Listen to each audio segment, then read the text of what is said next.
Second. Roll call. DeVore, Yes. Vogel, Yes. Anderson, Yes. Walters. Yes. Great. Item number 4, presentation. Greg, welcome. And Good the evening. floor is yours. Thank you, Mr. Mayor. Good evening, City Council, City Manager. Did the crowd all show up for me tonight, or probably not?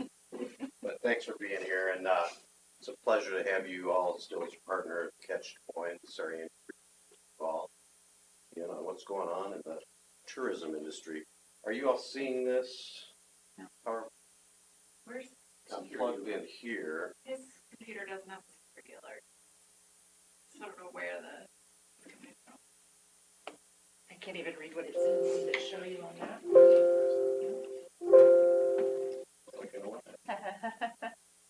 It's gonna be that kind of night. Technology difficulties. And I don't know where this is coming from because the machine won't. It's gonna be hard for him to present if I can't get this to work.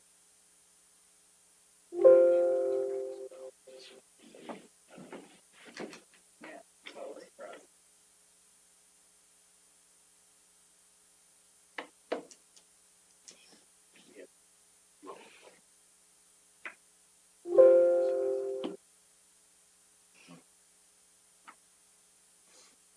Maybe I should.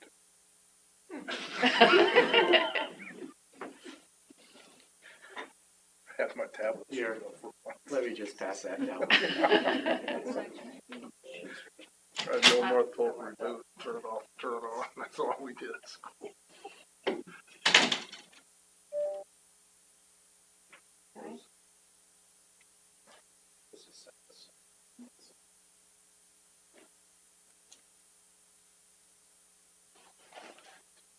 It's really an interesting power.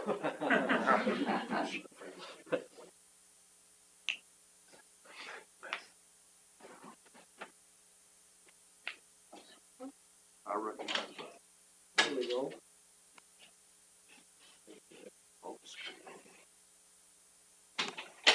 It's weird. It doesn't show.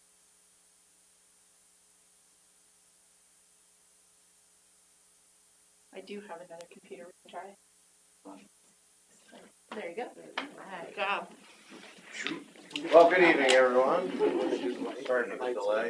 You want to demo? We're right behind you. Is that all right? Yep, very good. At first, I want to thank the mayor. The mayor's been very engaged with our board, has not missed a board meeting, comes to extracurricular events that we have, so it's really nice to have that engagement, unlike a lot of our other board members. So thank you, Mayor, for being so engaged. I think you're all aware of how we operate. People travel to the metro area. They spend money in all different places, shopping, entertainment, restaurants, et cetera, et cetera. They stay overnight in a hotel. Check out of that hotel, they pay an extra 7% hotel tax, which then goes back to the state of Iowa, and the state of Iowa then puts it back into the city, and then the city dividends that out to Catch Des Moines at 2/7 and Bravo at 2/7, and 3/7 remain the city. We recently subscribed in the past few months to a new company called Arrivalist. And it's a big worldwide company. They do this for cities all across the world, where they can really macro in and find out how many visitors are actually coming. They can track visitors through cell phone usage. They can go to the extremes of actually tracking our advertising and things and seeing if that's what's pulling visitors in, things like that. So our latest numbers show that last year we had 5.8 million visitors to the metro area. The average length of stay was 2.8 nights per stay. Top 10 trips by origin of state. Iowa, obviously number 1, but some interesting data here. Minnesota, number 2, Illinois, Nebraska, probably no big surprises, Missouri, then Wisconsin, then Texas, California, then Kansas, and then Colorado is number 10. So pretty interesting, and it shows we're really have really enlarged our map and how we're attracting more visitors to our metro area.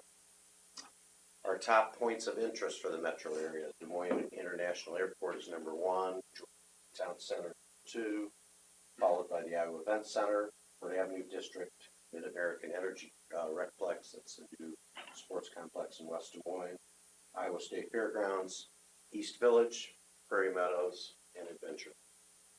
Top 10 attractions. Occupancy and average daily rates, we're finally kind of picking back up. We're almost back to where we were in 2019 prior to COVID. This past year, we ran a 55.3% occupancy with an average daily rate of $111.97. You can see the big difference. The average daily rate in hotels has gone up dramatically. You've probably seen that with your personal travel too across the country. I'm going to let Trina Flack. Trina Flack is our Vice President of Sales and Services, and she's joining us with tonight. So Trina.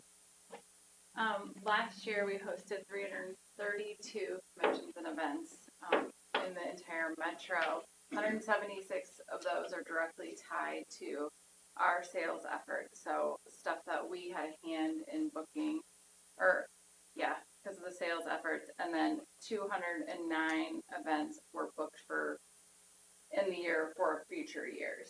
So the numbers are a little bit complicated, but good business, good recovery, lots of new good stuff.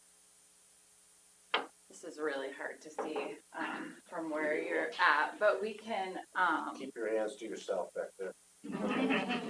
2023 is going to be just a great year of events. We're seeing a full rebound, at least on the meetings and events side. A little lag in business travel, but this just touches on a few. It's not comprehensive. It's not everything across all markets, but Kennedy Center American College Theater Festival is one we hosted a couple of weeks ago. It's a regional event that brings 1,300 college kids from around the region.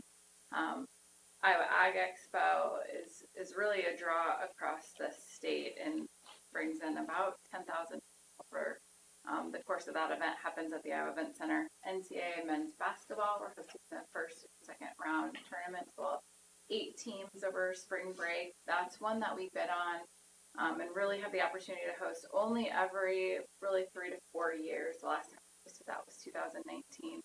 We won't even have the opportunity to host it again until 2027. They were in town a couple weeks ago, and we are really one of those strongest markets. We've had the best ticket sales. They really hone in on the way that we have a great athlete experience here, and I think it just really goes to show how much our community embraces and supports events like this. And it really, events like NCAA aren't maybe the largest economic impact. They're one of the sexiest events that we do, but it really opens the door for youth baseball tournaments and it just puts us on the map for a lot of other things too. So we really need some of these big names. Drake Relays is back, high school state tournament. So state wrestling starts this week at Wells Fargo Arena.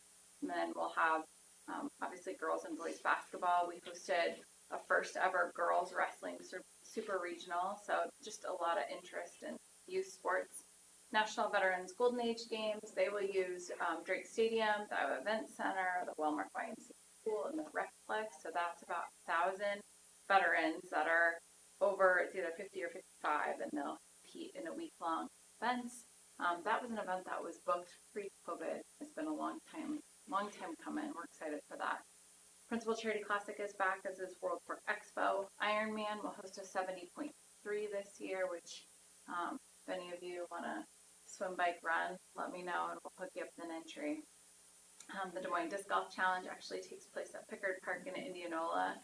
Ragbri, I'm sure you guys are hearing the rumbling about that as they make their overnight stop from Ames to Des Moines at Waterworks Park Wednesday the 26th, which also happens to be the very first day of the AAU Junior Olympic Games, which is a 10-day run where we host 14,000 athletes at Metro. About 10,000 of those will run track at Drake Stadium, and then have about 4,000 that are spread between indoor sports and the Wellmark YMCA. So Recplex and YMCA are the other 2 locations there.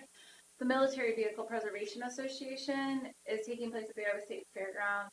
It's another one that I did that site visit actually brought this gentleman in when it was actual temperatures of 50 below. We lost it for a couple of years and finally get it in 2023. There's lots of stories there, but it's essentially a lot of retired age that collect military equipment. So it'll be over a weekend in June, and it's open to the public. So they'll do parades, and if you want to, see firsthand some of these vehicles, it really is something to see. National Shorthorn, USA Rugby Women's U23 National Tournament. That's like the best of the best, and they'll come into the West Des Moines rugby fields, and they will compete. And the women that perform at the highest level will actually be on the national team in Colorado Springs. So Jehovah's Witness, USA Archery. That's 800 archery kids that'll be here for a week at County Soccer Complex. The Speedo Summer Sectionals at the Walmart Y, American Cheese Society, their national convention, All Iowa Attack Basketball, which is Blake Jensen's group out of Ames. And they are a COVID success story where we brought the Nike Tournament of Champions in for 3 weekends. And now, with the reputation that All Iowa Attack has, we really get 3 solid weekends of full hotels, just all throughout the metro, and really some of the best, especially on the girls' side. Good on the boys' side too, but really main girls' side. Hy-Vee IndyCar race weekend at the Iowa Speedway again. Mentioned Junior Olympics, State Fair, County Ag Agents, Savannah Bananas, which is kind of all the buzz at Principal Park, and it's like the Harlem Globetrotters of baseball. Major League Quad Ball, which is Quidditch. Laura Jass on our sports team really has a knack for bringing in some of these really random groups, and it's fun, and they have an impact. National Rural Electric Cooperatives and Filter back. So, any questions on any of those? Crazy. Otherwise, I'll turn it back over to Greg to talk more. Sales team's really hitting it on all cylinders, so really, really pleased on how they bounced back, and a lot to do with his leadership. Marketing, same way, incredible numbers in marketing. You can't remember that, but our media and PR impressions, we set goals in all these areas, not only goals for the sales team to reach, and they reached their goals last year, and marketing, we also submit goals or set goals for media impressions, advertising values, followers, impressions, and engagements.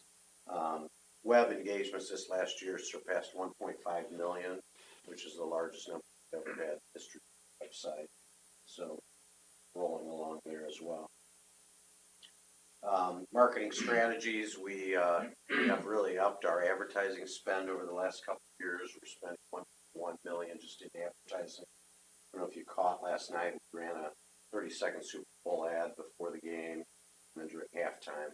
It was not the $7 million buy, the national. It was just in the Des Moines demo for the Fox TV network. So got a lot of good response from that. But we do a lot of broadcast TV still, like in Kansas City, all throughout the state of Iowa, Omaha, Western Illinois, Southern Minnesota. You saw those results as the states that flock to our metro area. You can see all the other different things we do. Got a great social media, young lady that does all our social media, whether it's TikTok or Facebook and Instagram and all that great stuff. And that gets a lot of people as well. I was going to play you the video, but most of you saw it last night. We have a longer video. I'll send it to you all.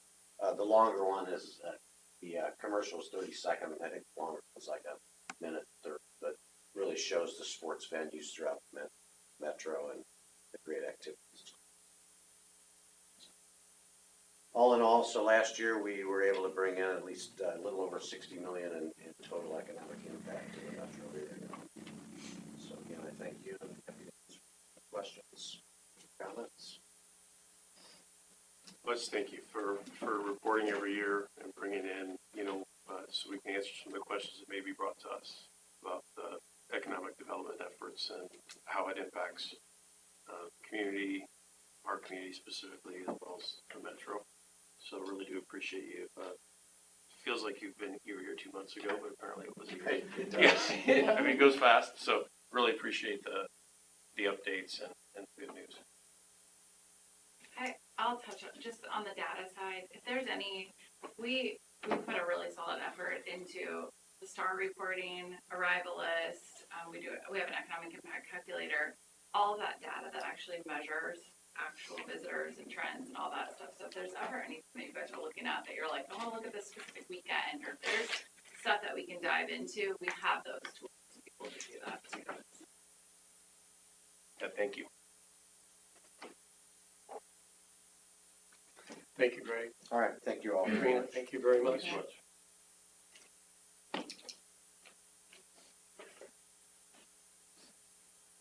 Okay, so we will move on to item number 5, which is the public comment period. This is the time and place for comments for any item other than those that are a public hearing. If you are wanting to speak, you should have contacted the city clerk by 6 p.m. And do we have anyone wanting to speak during the public comment period? Okay, sure, come forward. And we'll ask you to state your name and your address, and then just so you know, our policy is 5 minutes, and Jenny keeps the time, please. So go ahead and welcome. Hi, Audrey Hyatt and my husband Robert David Hyatt in the back row. We're co-owners of the property at 1102 Oakwood Drive in Polk City. Thank you, Mayor, City Council, Administrator, members. Perhaps this is an overlap to a public hearing, although if it is, I apologize for that. I see you have one for the 27th to talk about a budget item for 2024. However, you adopt a budget and you have a public hearing the same day. I'm not quite sure how you absorb the comments from public that came in. Nonetheless, I'm here today to talk to you about a legislative bill that was passed by the Iowa legislator and governor in November 16 in 2021. November 16, 22 is when I became aware of it, where they passed a bill that combined multi and single residential properties into a single property, as you probably already know.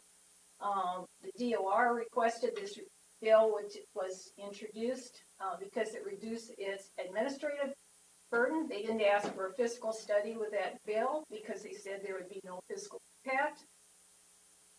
The day, November 16, 2022, in fact, Jeff Robinson from LSA down in Des Moines did a fiscal update article and found that that was not the case, that there was going to be a revenue impact. That is, residential and multi-residential property owners would see an increase in their property taxes, which was not the intent of the bill. I attended and spoke at the House subcommittee meeting last week, Monday, and I know there were other city administrators from several places around Iowa that responded because they were scrambling because they already had their budgets accounted for. This was to affect their budgets locally. When I spoke at there, I did voice my support of the bill's language. SF 181, the House has their bill of conversion, of course, but spoke in support of specifically Divisions 1 that reflects the reversal of the unintended consequences of that bill that happened in 2021. I also indicated support that bill's action would be retroactive to January 2022 with implications for the 2023 taxpayers bill we'll be expecting soon here. I said I recognize that this would have an impact on local budgets. However, why is it the local taxpayer that has to bear the burden of these mistakes? And the House bill was passed, the subcommittee passed the bill. They agreed it should not be the local property owners' burden to bear. The other thing I said was I look forward to the legislators' action for other property tax relief and specifically to rein in local spending. I am kind of a newcomer here. I don't know how much restraint is actually demonstrated other than the tax bill that I receive every year. And it goes up significantly every year. In your January 23 minutes, I did see that you were waiting for what legislation was going to come out, and I don't know if that referred to what I'm also talking about or not. Some cities are being affected by over a couple $1 million to their budget because of reversal of that bill. I don't know. But as it comes to the questions I have, one of the things that they talked about at that subcommittee meeting was, could the general budget backfill behind the revenue that was going to be lost by passing that bill? And they expect to pass it. It'll probably end up in the sausage bill where they do all property tax relief, but it likely will pass. So I guess if that is retroactive to 2022, you will see a change in revenue coming into the city because of that. One of the conversation points was, would the Iowa general budget backfill to the cities because of that loss? That was one thing that was brought up. The other thing, so I would pose to you, my husband and I got this other little letter that kind of, in my opinion, validates some of my concern about special levies that would come up.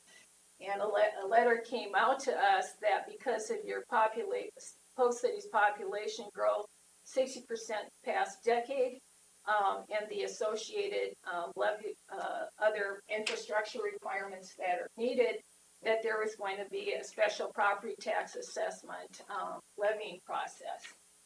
So I guess I need to ask a question to begin with before I venture into other questions.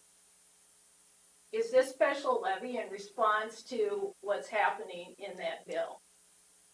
Or why is this special assessment taking place? So, Being considered Audrey, according to. I'd be happy to follow up with you. We can't engage back and forth with you because this item is not on the agenda tonight. But I'd be happy to follow up with you after the meeting. Oh, okay. Okay, I thought when I signed up that.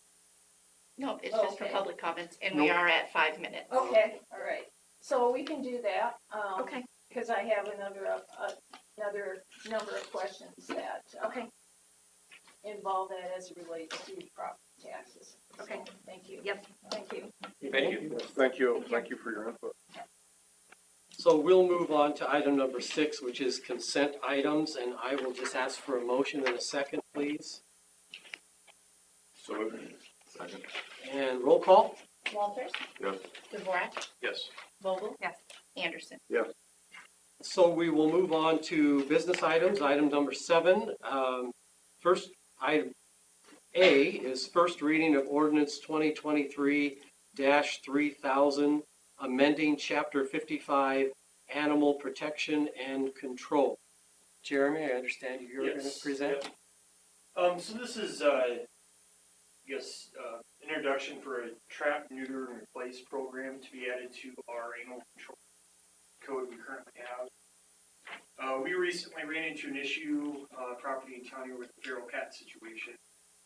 And dealing with that, we learned that most rescues will not take feral cats. So they proposed this as an alternative. Essentially, the idea behind it is if we remove these cats from where their territory currently is, new ones will just come. So the concept here would be to take them out, either spay or neuter them so they can't reproduce and put them back. And then over time, the problem kind of solves itself versus just removing them and that new ones come. So, any questions about that? Last for, I think that's a great alternative to the other alternative. I think this is a good next step compared to the other. There's a lot of communities that are kind of changing at this concept instead of just pulling them. And with rescues not taking them anymore anyhow, there's really not a lot of options. so we'll ask for motion. So moved. Second. Second. Roll call. Dvorak? Yes. Vogel? Yes. Anderson? Yes. Walters? So item B is resolution 2023-21, amending the cooperative public service agreement for animal control services with Polk County, Iowa. Chief, you're reporting on that too? Yeah, this is kind of ties in with the TNR program. So currently, Polk County does our animal control where they would transfer for us.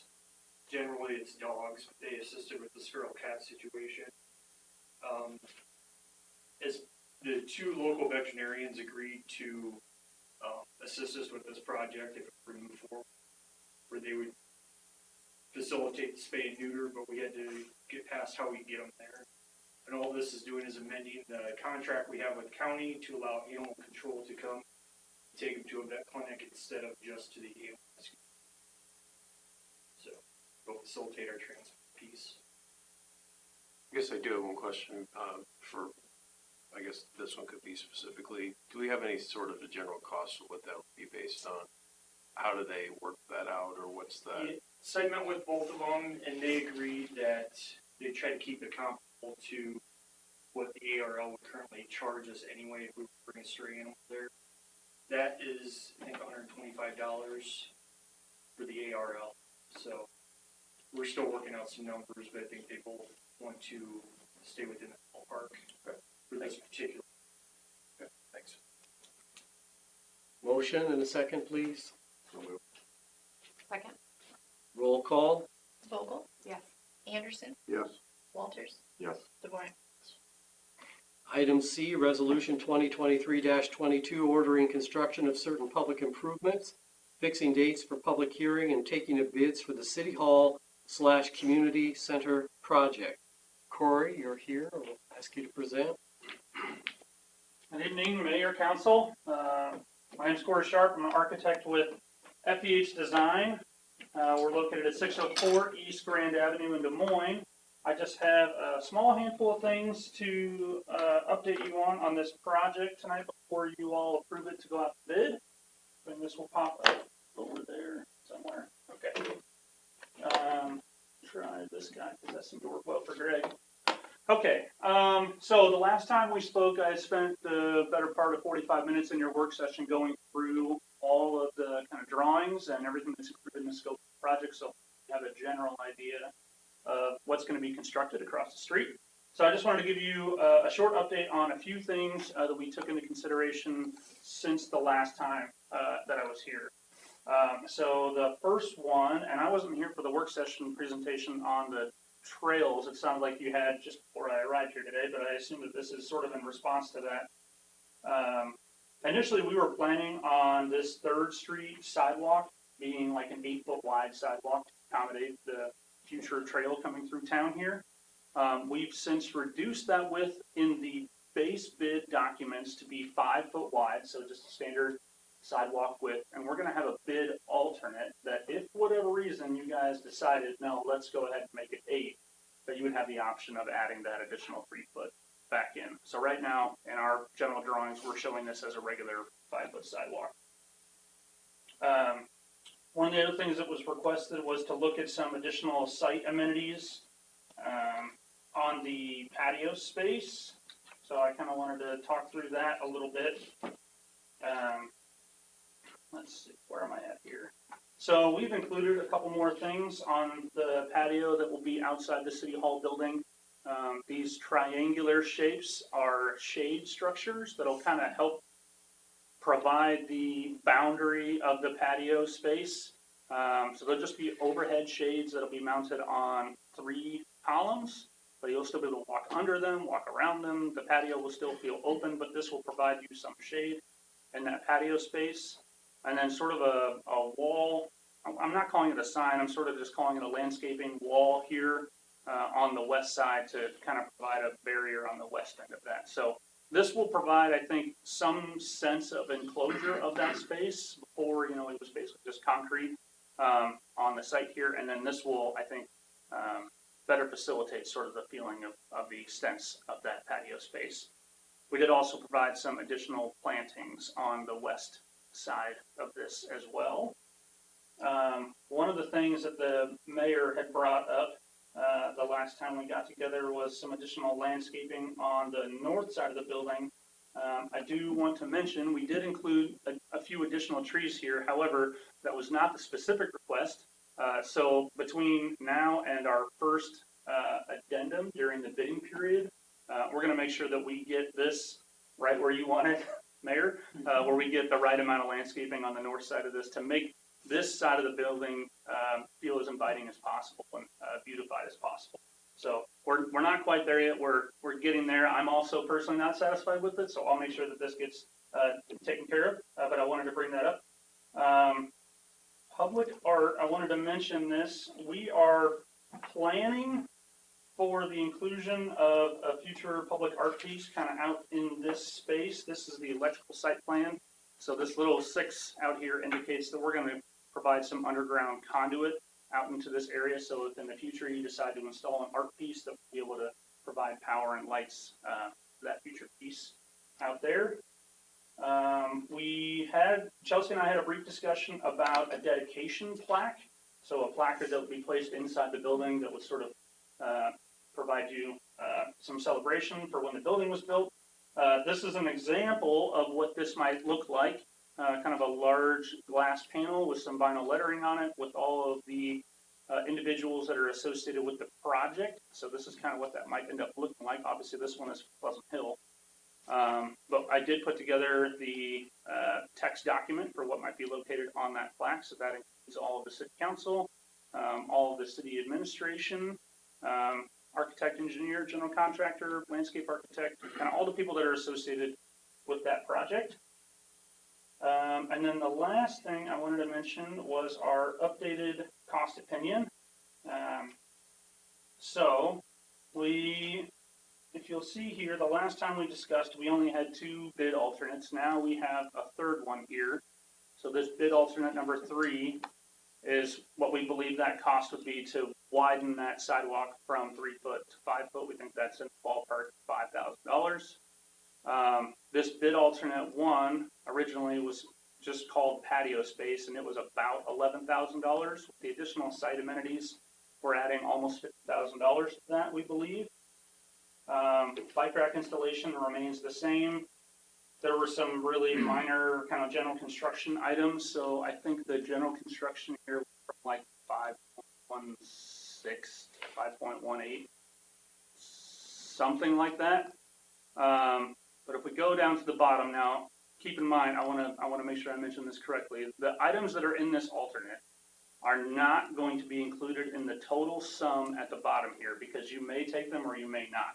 So the total number kind of doesn't reflect what's in these alternates. So if you want to imagine what the total project would be, if you include one of these alternates, you just take this number and add it to this total down here. I'm kind of jumping around a little bit. But we're still looking at about $6.137 million. The last time we spoke, I believe this number was basically 6.1. So we added about $37,000 in the total construction, not including pricing from the alternates. Corey, I do have a quick question for you.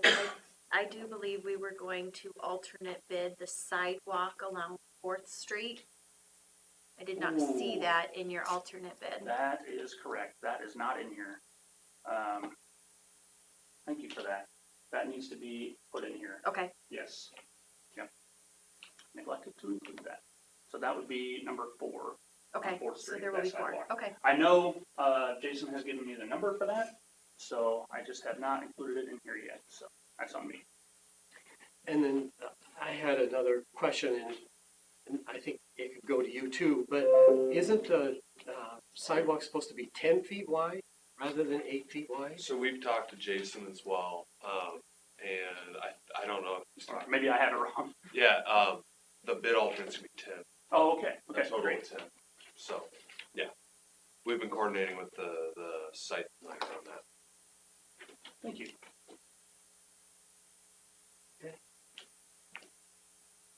Questions of Corey? Are you got more? The last thing I had was just to talk about the overall schedule. So here we are today, February 13th. City Council will approval of plans and specs. If approved tonight, they'll go out to bid tomorrow. We'll have a pre-bid meeting on the 21st. Got a few addendum items kind of sprinkled in the bidding period. Then we'll have the bid date of March 14th. If you find a bid acceptable that day, we would come back here to City Council on the 27th You guys would approve that comment?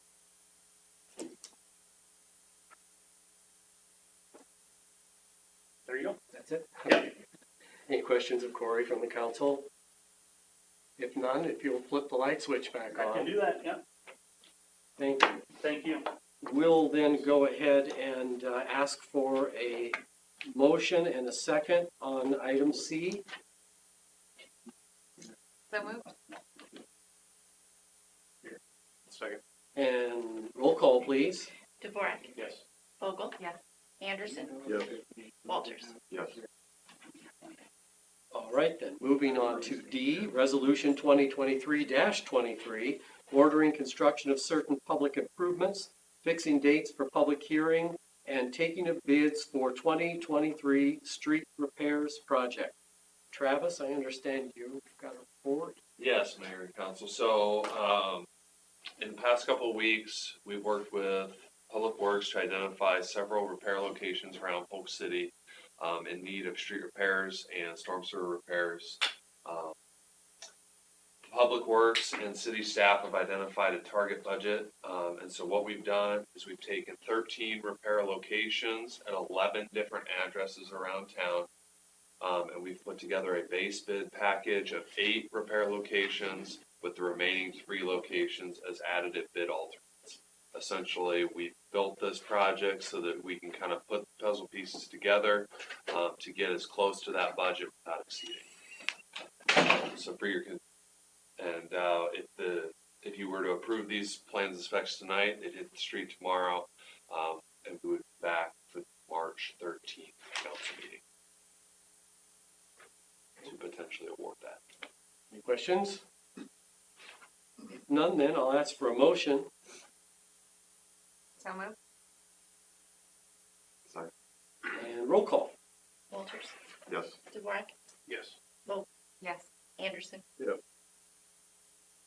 Moving on to item E, second reading of ordinance 2023-2000, rezoning gateway crossings from A1 to C2, 28.96 acres, M1 restricted, 16.7 acres, and M1 7.5 acres, R3 27.83 acres. So I'll ask for a motion to approve, please. So moved. Second, Second. any further discussion? We'll call the roll. Dvorak, Yes. Vogel, Anderson, Yes. Walters. Yes. Okay, we'll move on to item number 8, reports and particulars. We will begin with staff. Any staff report? Okay, then Chelsea, anything to report on or add? Yeah, I would like to provide some clarification and go on the record regarding the household questionnaire that we sent out. So we've been working with a third-party consultant by the name of, I'm sorry, I gotta look up the name of the company because it's confusing. Strategic Economics Group, to conduct an income survey of all households in Polk City. We asked Snyder and Associates to assist us with that income survey, so they sent out the surveys and we'll collect them through a dedicated PO box. And we asked them to assist us with this to have that information remain as confidential as possible.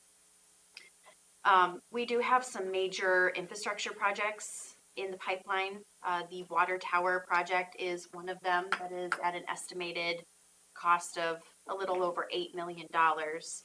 And we have an opportunity to spend some funding assistance that's specifically meant to go to households that qualify for income levels in Polk City.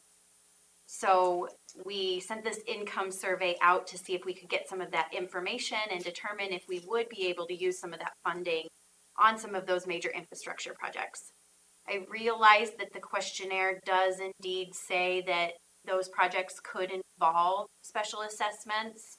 That's not necessarily guaranteed, but we could look at some of that income information and determine maybe we'd like to do a street project in town and we could use some of that funding assistance there. So more than likely, we would only do a special assessment if it was a street project in an area of town that might need some improvements. We are asking that all households in Polk City return that income survey back by the end of February. That information will help us with some of those decisions. So I wanted to go on the record and clarify that, because I know that we've been taking a lot of calls and we've got a lot of inquiries about that income survey that went out. So be on the lookout for that survey. It is coming from Snyder and Associates, and we would ask you to participate and return your information by the end of the month. So to be clear, this is already money that we have and have collected through low, LMI, low to medium income housing that we have to put into a fund.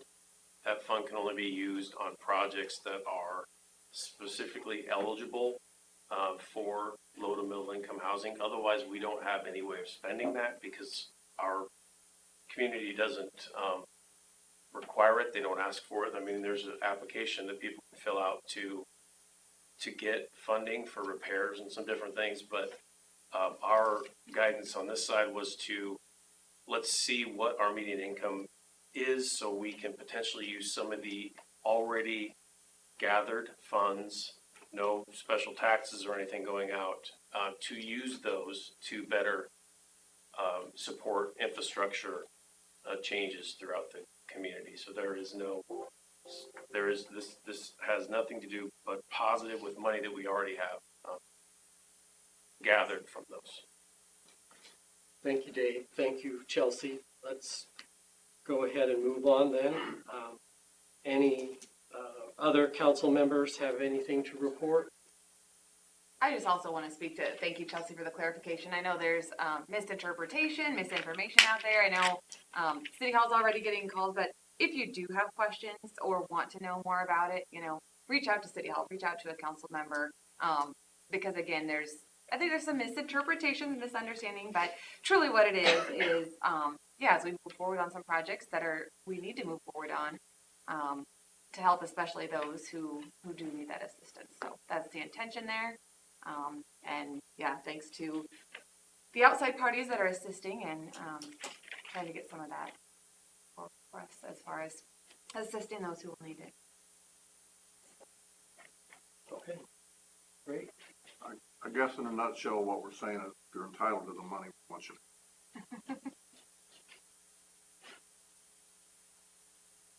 Okay, thank you, council. I don't have anything to report on, so I'm going to ask for a motion to adjourn. So move. Second, Second? roll call. All in favor, say aye. Aye. Any opposed, same sign. We are